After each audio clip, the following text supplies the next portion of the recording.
story? Oh, this one I brought to the table, actually from before you guys got on, Joe and I were talking, and I found out a way to record everything on my laptop. And he goes, "You want me to record?" I'm like, "Always record, Kyle. Always record." And he goes, "I never record." So the topic of the story is why do you have redundancies? And I was just on stage with Anson Mount a couple weeks ago, and I'm recording the show for him. So I'm like, I had Reaper on my computer, all lined up recording. I used Joe's Zoom L8, so it was recording on the board. And then I literally, in one of the recordings, because I couldn't quite reach over him, so I just kind of tossed my phone onto the table. It was just doing a standard notes recording with that. And the reason, Vita, you do live production. Why do we have redundancies? Because if something could possibly potentially fail, you want to make sure that you have a backup plan for that failure. Whether Because it's when you don't, it will fail yes, every time.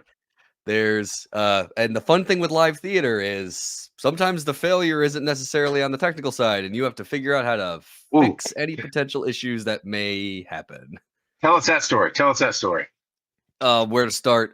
I remember the worst, the first ever. Man, there's lots of tech does happen. So sometimes one time I was calling a show and it's all unscripted. It's a one-man show, so it's just one man on stage, and there's a lot of light, sound, projections we're all dealing with. Just you're kind of sticking to the script, and then sometimes the performer goes off book. And we're right before this giant move that's supposed to be like this giant pin spot. He does a musical thing, and projections go. It's like a whole. It goes from this pin spot to a WWE type intro. And he skips the entire lead up to it and starts going to the middle of where the pin spot's supposed to be. Oh no! So when you're watching a performer do that, and you go like, "Well, shoot, I don't have a plan for this." And then you get everybody on headset and you kind of figure out an idea. It's like, hey, this is what we're going to do. We're going to wait for this moment because he jumps to here. He says this word. We're all going to do it at the same time.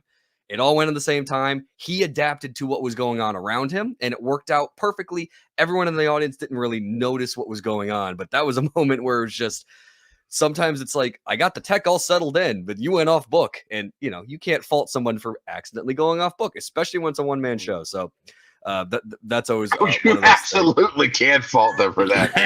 This is why we have rehearsals, sir. That's true. But yeah, that's true. Yeah, Joe and Steven, you guys are, I know Joe's a coder. Steven, I think you're in the coding type world. Don't you guys have redundancies in what you do in a different form? Oh yeah, sometimes, unless you delete the entire code base of another department, and they have to bring in another company to get that code back. Joe, this is source public control, record. Joe. No, I deleted it out of source control. That's a story that's already happened on the podcast. Okay. But also, you're telling it to Steven, who's trying to get you a job where he works sometimes, and I think they do their research, and it's why they haven't called you back. That's not true. I just have a bad track record. I don't know if it's me. They just don't like Steven, so they're like, we can't get rid of Steven, but we're not going to hire any more Stevens. Steven won't brag on himself here, but I'll brag on him. He posted not that long ago that he started offering to host the company meetings because they were. I'm ad-libbing a little bit here. I'm going off script, if you will, going to the pin line. So it was, the meetings were boring as crap and nobody paid attention. So Steven stepped in to say, hey, can I bring a little horseshoes and hand grenades pizzazz? I'm like, sure, whatever. And now aren't you hosting meetings for like 200 and 300 people at a time now? Yeah, I went from hosting like 50 people in our small, like our group to like the overall organization meetings that are like 250 plus people. And that's the people live, not even the people that watch it later. And luckily I've got like a friend of mine who helps me kind of come up with ideas and stuff, and then she keeps me straight while I'm doing the face stuff. She's on the back end on Slack going, hey, what if we do this? Hey, we're running low on time. It's the best. You have a stage manager. It's awesome. Yeah, exactly. I've got a stage manager who helps me keep the thing rolling, but also know like what time it is, who's going to go next, what do I need to be ready for.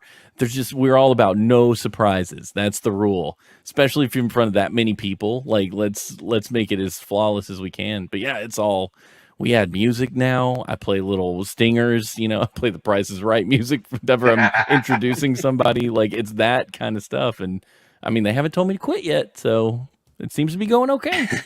What kind of redundancies do you have to build in for that? Oh man, for that, I mean, it's not much. I just got to know my buttons work. In worst case, if I need to do something, I check it, make sure it works, and I know where that file lives. If for some reason like Steam Deck crashes, I know how to make it. I know how to make it go. So mine's sometimes more you about are prep. the redundancy. Just have that knowledge. You're talking about adapting to the situation and having that knowledge. Yeah. And it's because things go wrong all the time. And I cannot tell you. I mean, I can't. I think it's about 3. But I can't tell you how many times I've lost a full show recording because there was no redundancy. So the cameras I use usually have 2 video cards in them or 2 memory cards in them. So it's recording to both in case one corrupts. Oh, man. Okay. Worst. Mm-hmm. I realize I'm talking to junior daddies here. But back in my day, you could pull a flash drive out of the computer and then you would crap yourself when the message came out saying you didn't eject it. Because I lost a whole entire hard drive of recordings because of that. And nowadays, there's so many back-end redundancies on a computer that you can pull it out and like, hey, stop doing that. But your stuff's fine for the most part. Yeah. Ashley and I recorded an episode of Horseshoes and Hand Grenades 3 times once because I lost it twice because Audacity crashed when I was trying to save it. We literally said the same jokes over and over 3 times. And everyone who listened was like, I would have never known. And that's what performance is. That is what performance is. This time with feeling. Yeah, pretty much. We hate ourselves. Let's do it like we've done it. Like this is the first time we've ever said it. Yeah. I mean, that's why I have 4 kids. In case one of them messes up, I got 3 backups. I'll tell you a quick old-fashioned tech story. I'll do freelance lighting design, and there's the old-timey lighting consoles used to have a floppy disk that you would record onto. Floppy disk, you record your entire show on it. It has the hard drive onto it, and it's an old ETC Express. We don't do that anymore. It's all digital and USB. But I worked on a show, Rocky Horror Picture Show, had it all set up, 3-week run. First weekend goes great. Second weekend, I get a phone call. Hey, Vito, the board isn't working anymore. What do you mean? Open it up. Just has a bunch of alien, language just going across it. Like, it's definitely crashing. And then all of a sudden, completely crashed. And I said, well, luckily I saved it to the floppy disk. And they said, okay, floppy disk that's inside the console. Like, yeah, pulled it out, brought another console, put it in, alien language. And I went, wait, what? No. Called support. And they were like, yeah, so when the hard drive crashes on those, sometimes it just corrupts the floppy. I'm like, well, what's the point of the backup? Right. Had to go in that night. They just essentially did the show without lights. Had to requeue the entire show on a whole different console. Needless to say, I recorded on the floppy, and I took the floppy with me. Take it out of the computer. Sometimes the technology is also not your friend. Now, Hugh, who's here tonight, Hugh has old hard drives that you have to put in some kind of discovery mode or whatever to look at, but it's got old programs. He's probably still got Cool Edit. If anybody wants Cool Edit from 1985, but you had to spend an hour loading the program, he's got it. I guarantee you. Heck yeah. But that's why you do the multiple backups and stuff, man. Anything I need to find, I make sure I put in a couple of different places because I accidentally deleted half of my Dropbox one time because of the Apple. They were being too helpful, and I didn't realize because I was doing the sync right to the Dropbox from the web to my computer, and it put that stuff into recent. And I'm trying to clean up my computer because it's being slow, and I'm thinking I'm in downloads, and I'm in recent, and I'm just wiping, and I go to look up something like a few hours later on Dropbox, going, wait, where's my file? And I was able to recover a lot of it. I never recovered the file I was looking for. Oh, no.